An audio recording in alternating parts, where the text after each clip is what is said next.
So let's talk about perspective. Not so long ago, I had a chance to go down on an Operation Smile mission trip. Okay, so we've been funding and fundraising Operation Smile for some time, and 5 of us went down to see, work with the doctors, hang out with the doctors, the families, and just see, what our fundraising efforts really look like. And we helped out, hundreds of families, with the cleft palate, cleft lip, that kind of thing. And so just kind of picture this. I'm leaving Los Angeles. I fly down there. I'm in Mexico. I'm in San Cristobal, which is fairly close to Guatemala. And it was poor. People were poor. They had to fill out an application, and some of the questions were, how did you arrive? By air, by car, by donkey, right? You take a look at that application, you're thinking, what is this? Most people were checking off donkey as mode of transportation.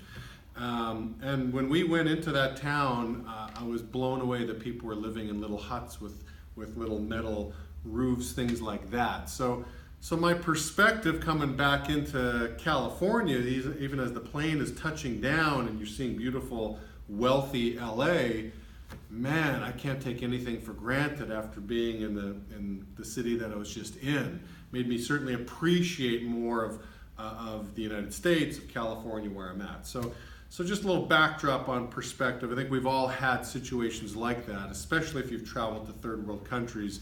You get a real big perspective and appreciation for where you're at. So let's go under the topic now of you're having a bad day. Have you ever had a bad day? Have you ever, think about the business we're in. Our attitudes are tested all the time. You're dealing with so many different types of personalities. You never know what you're going to get. You're always tested, and it's pretty easy to have a bad day if your attitude's not really in check. So I want to read something to you. I found this real comical, and this always gives me good perspective on any time I want to challenge myself and say, am I really having a bad day? Okay? So next time you're having a bad day at work, think of this guy. Rob is a commercial saturation diver for Global Divers in Louisiana. He performs underwater repairs on offshore drilling rigs. Below is an email he sent to his sister. She then sent it to X103.2 on your FM dial in Fort Wayne, Indiana, who is sponsoring a worst job experience contest. Needless to say, she won. Okay, so here's the email. Hi Sue, just another note from your bottom-dwelling brother. Last week I had a bad day at the office. I know you've been feeling down lately at work, so I thought I would share my dilemma with you to make you realize it's not so bad after all. Before I can tell you what happened to me, I must first bore you with a few technicalities of my job. As you know, my office lies at the bottom of the sea. I have to wear a suit to the office. It's a wetsuit. This time of year, the water is quite cool, so what we do to keep warm is this. We have a diesel-powered industrial water heater.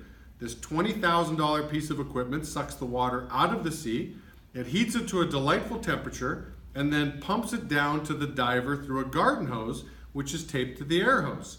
Now this sounds like a good plan, and I've used it several times with no complaints.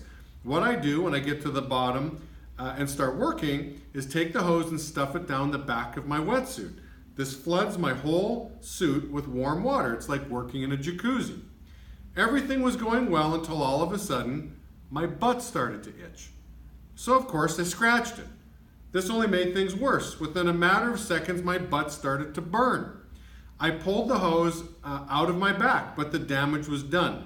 In agony, I realized what had happened. The hot water machine had sucked up a jellyfish and pumped it into my suit. Now, since I don't have hair on my back, the jellyfish couldn't stick to it. However, the crack of my butt was not as fortunate. When I scratched what I thought was an itch, I was actually grinding the jellyfish into my butt. I informed the dive supervisor of my dilemma over the communicator. His instructions were unclear due to the fact that he, along with 5 other divers, were all laughing hysterically. Needless to say, I aborted the dive. I was instructed to make 3 agonizing in-water decompression stops totaling 35 minutes before I could reach the surface to begin my chamber dry decompression. When I arrived at the surface, I was wearing nothing but my brass helmet. As I climbed out of the water, the medic, with tears of laughter running down his face, handed me a tube of cream and told me to rub it on my butt as soon as I got out of the chamber. The cream put the fire out, but I couldn't poop for 2 days because my butthole was swollen shut. So next time you're having a bad day at work, think about how much worse it would have been if you had a jellyfish shoved up your butt. Perspective.